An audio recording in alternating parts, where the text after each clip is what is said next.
LEIMAKHONG Army Cantonment MANUNG MEEOI ama MANGKHRAGA MADUGI TEKCHAK Army na LOUBA NGAMLOI HAIRAKPA asi YAMNA IKAININGAINI Army ki camp PHAOBA secure OIRAKTRABANINA Army ki area Dasu Kuki Khutlai Paiba Shing Tamna operate Toure Haibasi YAMNA Mayek Shengle HAINA Focs ki president MANIHAR na PHONGDOKKHRE wafam asi LEIMAKHONG Army camp manungda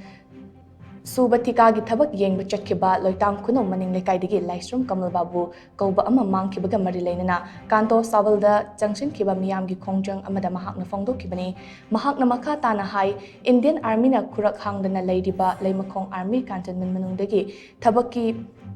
tabaki changkiba mioi ama MANGKHRAGA Army na tiba phangdre haina irai laina haidorakpa asi aronba kujin thorang amagi makhada chatharakpa thawong ni haina Focs na lodba ngamde haujik thiba khangdana leiriba laisram kamal babu LEIMAKHONG Army camp manungda tumina changkiba nate mahak army ki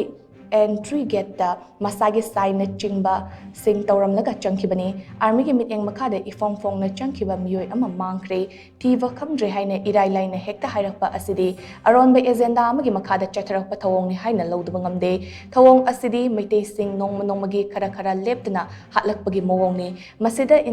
India ki lanmi singna yengduna leithokliba asida asina miyamda hena chingnaba ama fawle karigumba laisram kamal babu fattanungda thoklabadi madugi tekchak pumnama LEIMAKHONG Army 57 Mount Division gi GOC na pugadabne mahaki army camp manungda changkiba mioi ama thiba khangdraga mahakna mamai leiraga chenba yaroi haina mahakna makha na phongdokhe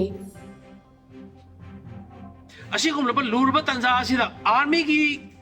ken manung sida lambi makhoi adugulaba tiger road na sema kada makhoi kampupi da chalaliba susanpur da chalaliba se ngasi manipur sarkar na udri sina maram karigeno ba army gi manung da bukaramba civil gi lambi oige ba masi harod ki dana tana prithvi ge mafam da sanadra bane ba maram di hariba army di restricted area ne ba kuki singi lambi ma sema ga thambai ba je masi india government ga kuki ge karamba mari leina ge haiba je masi akoi lebak miyam na hangba ma thau dai ba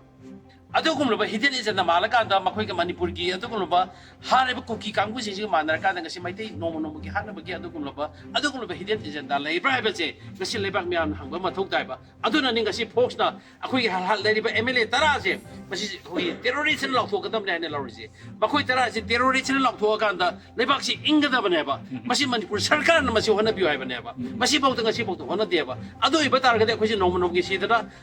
loimak sijal ma pham khuding da adung asi lebak miyam na khoina khangada base akhoi lingjen manarakanda sigumba India lengana sanari ba suguma rajniti se akhoi yade haibedu khangal lakanda akhoi thawai kya thargasu yade haibedu mati thangai sana khangal lasi